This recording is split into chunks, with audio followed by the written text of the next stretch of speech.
morning, everybody. Happy Technique Tuesday. Today we are going to go back to kindergarten and we are going to finger paint. And yes, it's as messy as it sounds. So this is a great technique to just kind of have fun with. But you probably will get a little messy. So don't do this on your pretty dining room table without something underneath it to protect it. So this is one I did yesterday, and it does have kind of a disorganized ombre because we've got some of the lighter down here and some of the darker up here. And these are the colors I used for it. These paints actually came from Target. They have a great selection, and you notice this one's kind of got a little shimmer. This one's a satin, and then this one's also a satin. And then I also used some white in there. So that's how I got this color combination. Then I also have this kind of gray metallic one. I really like the look of metal. So this one turned out just how I wanted it to. So that one also, again, Target paints. This one's a metallic steel. This one's metallic and it's a sterling, and then also some white. So today I'm going to do this design. Again, I'm using an oversized one so that you can see what I'm doing. And I've used some Hobby Lobby, pick it up anywhere. I've got a morning blue, an island blue, and then a neon cobalt from Target. And then some white that just came from, actually I think from Dollar Tree. And this is a perfect use for this. This is usually a little bit thinner, so this is a great use for this. We're also going to need some paper towels and some baby wipes, and that's it, because you're going to use your finger. No paintbrushes needed. I've got some of my paints already poured out. I like to use these little to-go lids as paint palettes. They're easy to wash off, reuse, and paper plates tend to absorb the paint, and so you end up using more than you need to. Now, always make sure you shake your paints before you use them, but always make sure the lid's on tight and hold the lid while you shake them so that you don't end up with paint on your ceiling or your ceiling fan or anything like that. Okay, so I'm going to start working on this. Take my handy tool, my finger, and I'm going to start with the darker color, and you're just going to kind of dab it in there. Real sophisticated technique here. Just want to make sure I've got good coverage on there. And then I'm going to start at the bottom with the darkest color. And kind of, as it starts to fade off of your finger, you're going to see it's getting lighter and lighter. Now I've got some contrasting colors, or complementary colors. They kind of all are in the blue family. So I'm going to go with this next color. And if you start noticing it getting too light or too dark, or there's not enough contrast between the two colors, mix in some of your white and give yourself a little difference in the colors. You can see my dark blue down here is really not staying very dark, so we'll come back to that. Go with a little light. Keep working my way up. And then again, you can mix your colors with your very expensive, sophisticated color mixer. And then for me, I want the very top to be the lightest. So I'm going to add a lot more white in there. And go all the way to the top. Now I'm going to come back down to the bottom and get that dark color again and go back over where I wanted it to be dark. And then I want a few little dark accents up here. And you're just going to kind of work with it until you get it where you like it. Just keep mixing your colors, adding light, adding dark. Still want a little more dark down here. and you're done. That's it. Other than the finger cleanup. So paper towel, wet wipe, baby wipe, whatever you want. And there's your cleanup. That's it. Let that dry.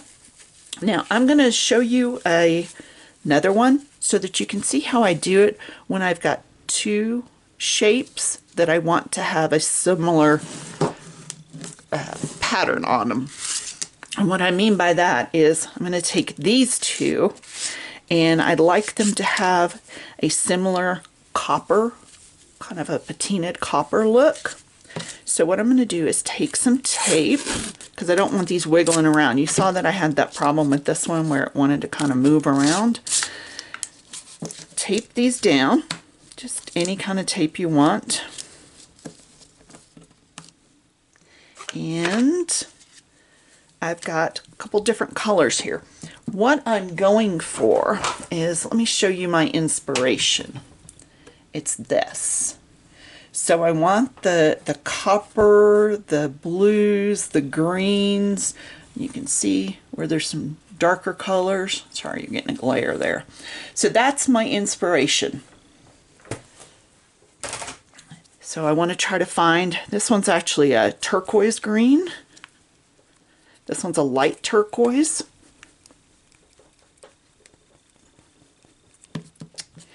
And I've also got one that's a patina color. This one's a folk art, and it came as a set. A really cool set of different colors. I'll find the listing and put it in the comments. And then these two I'm probably just grabbed at Hobby Lobby. And then Target, again, has a metallic light copper. So they've got some really cool colors. So let me get a little bit of, oops, that wanted to go everywhere. And I'm going to just take a little bit and put it on my very expensive palette. Let's see. It's probably a little too much there. Clean up my mess and put the lid back on.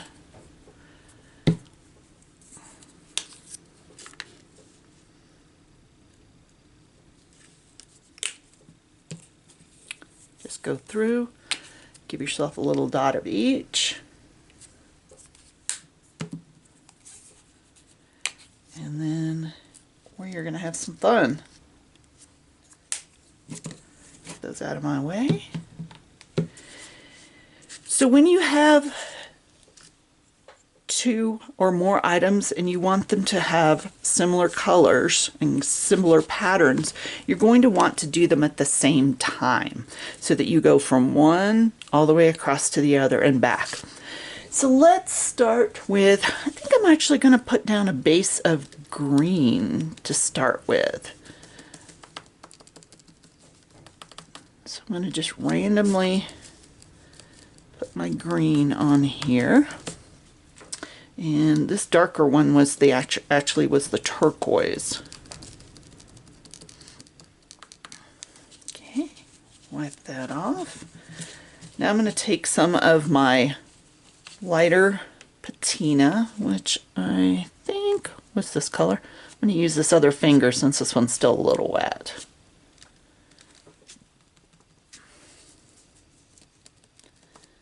Kind of dab it. But again, I'm going from one to the other and staying on the kind of the same horizontal line.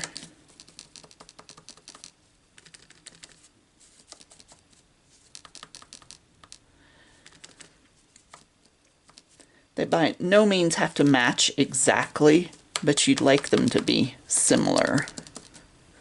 Okay, so I'm liking where we're going with this.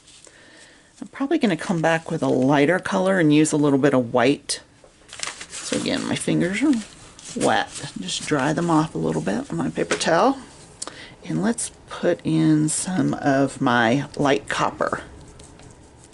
Ooh. Look how pretty that is. And you really don't know how it's going to look until you actually do it. You can plan it out in your brain all you want, but this is random.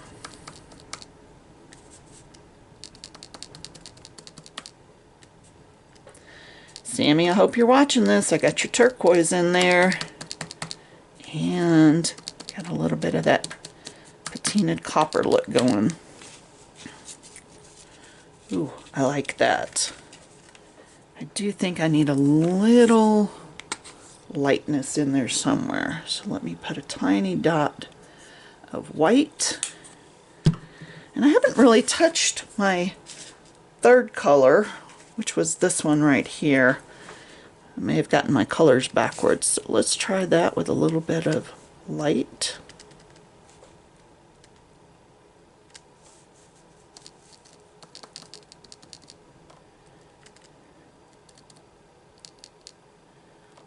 A little too much white there. So I think you guys get the gist here. I'm going to keep playing with this and I'll show you what it looks like at the end. Thanks for joining us today. Have fun and show us what you create.